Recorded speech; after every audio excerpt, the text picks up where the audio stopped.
Hello Tempe, here's another video featuring Permaculture Dan. The following is an educational permaculture video presented by Warner's Tree Surgery featuring Daniel Lee Thompson at his home food forest in Gilbert, Arizona, sometime in April 2012.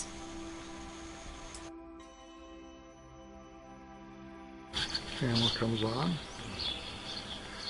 Okay, so this is Daniel Thompson at his permaculture food forest in Gilbert.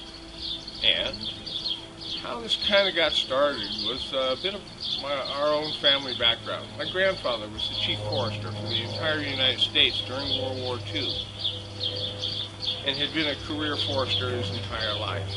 So he was able to impart to me visions of what it used to look like.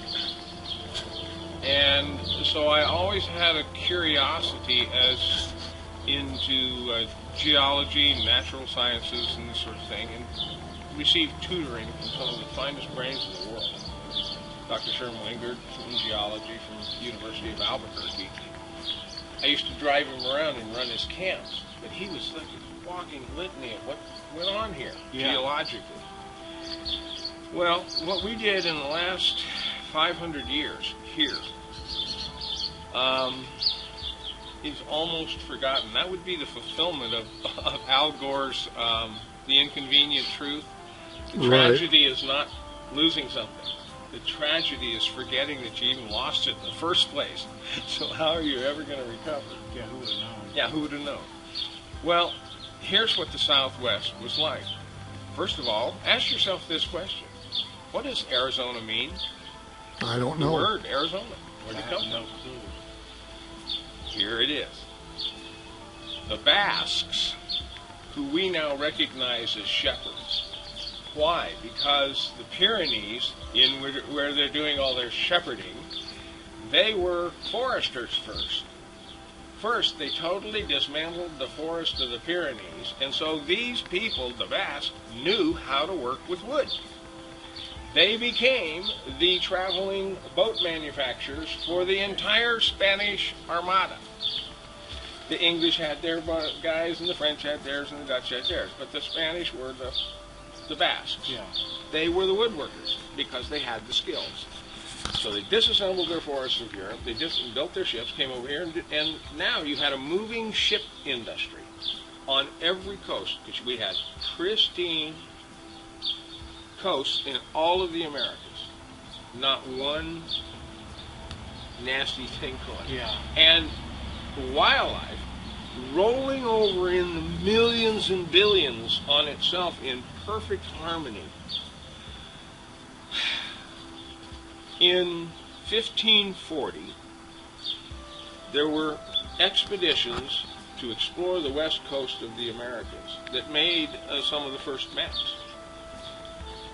Diego was to go outside of all the land masses, and he discovered San Diego Harbor. That's a great story, and I'll tell you that. But Alarcon was to go up the Gulf of California, seeking the Great River.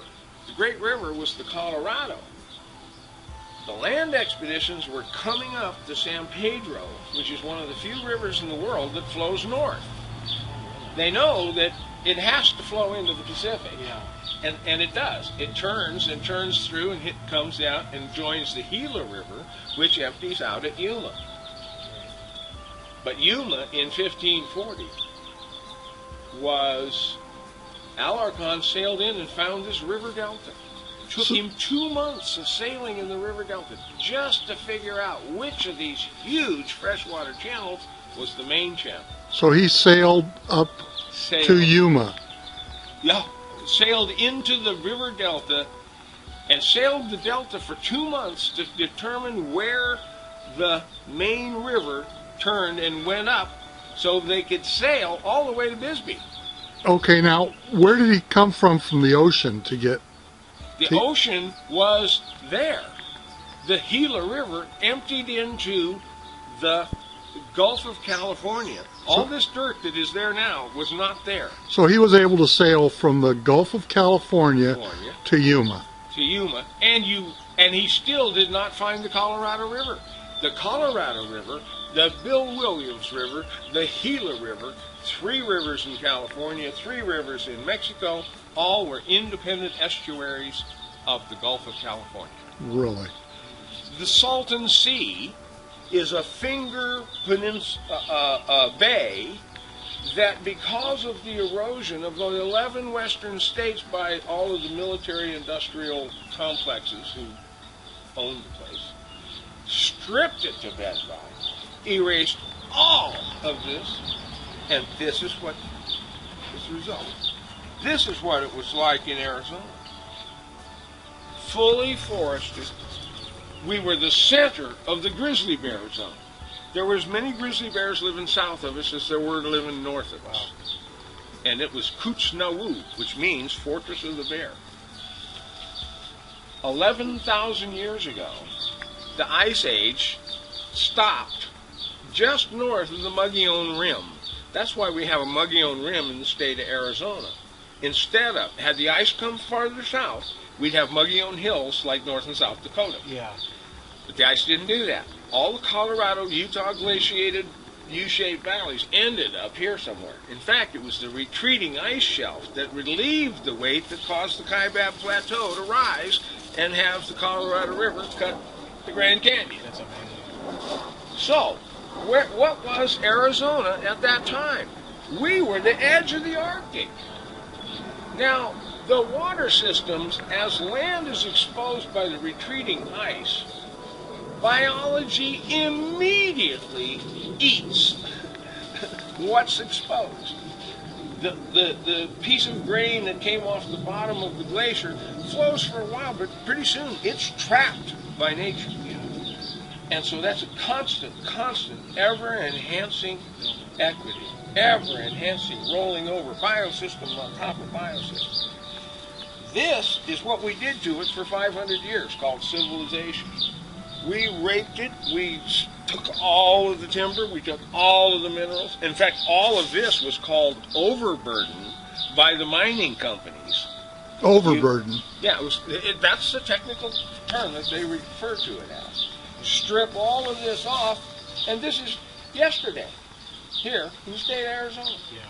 And we're here. Now wait, this is 500 years to go from this to this.